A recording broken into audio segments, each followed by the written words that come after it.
Welcome to another tropical update from Cayman Hurricane Center. And folks, tonight we're again watching more activity across the Atlantic.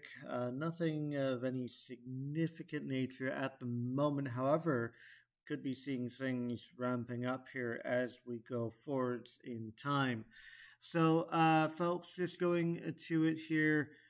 Again, across the Atlantic, we do see that we do have a few areas. Now, before getting to these areas, I want to note that after Francine impacted the southeast U.S. and moved inland, of course, it still continued to cause impacts across the southeast for a good several days after the system made its way inland. And so we do note that. And then again, part of Francine went on to help to develop what was called eventually Potential Tropical Cyclone 8 off of the southeast U.S. Now, I want to point out that albeit that it was only declared a potential tropical cyclone and not a full-fledged storm, again, it technically did not meet the technical definition of a tropical storm, as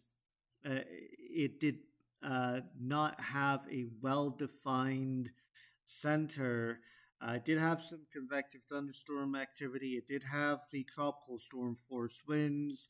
The temperature differences were a bit off. Again, this was more similar to a non-tropical area of low pressure than a full-fledged tropical system, but there was some transitioning going on there. But again, by the time the system made landfall, the system still didn't have yet a well-defined center to officially declare it. But as we could have seen in the news and reports coming out of the Carolinas, certainly the system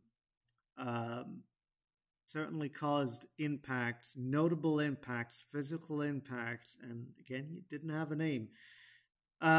Again, we'll run through that here in just a moment, but just before that, again, we did have our system developing over the eastern Atlantic that eventually became Gordon, and Gordon moved over the eastern and central main development region, and then eventually weakened to a depression and down to a remnant low before the system dived a little bit and then starting to move a bit more northeast. There is a chance here for redevelopment of Gordon over the central Atlantic here.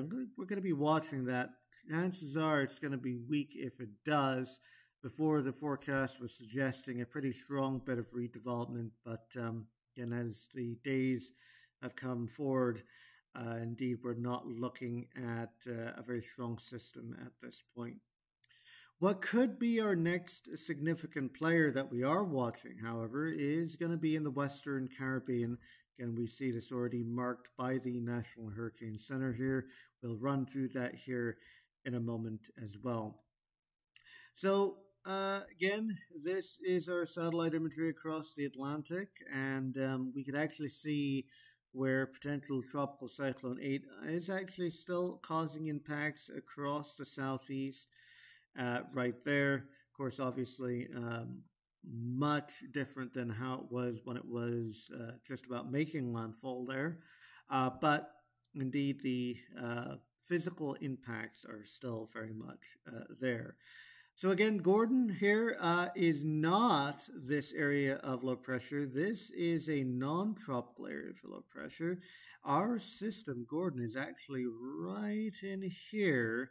And again, not looking too good at the moment, but eventually as this pulls up that way, there is a chance of redevelopment as that pushes south.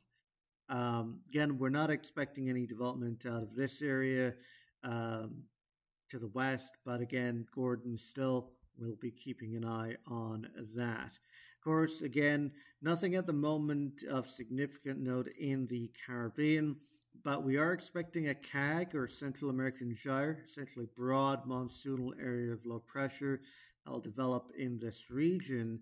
And within that broad low, we could end up having a small area of low pressure that might develop within this and move generally within this vicinity here. So we're going to be watching that as we go forwards as well, folks.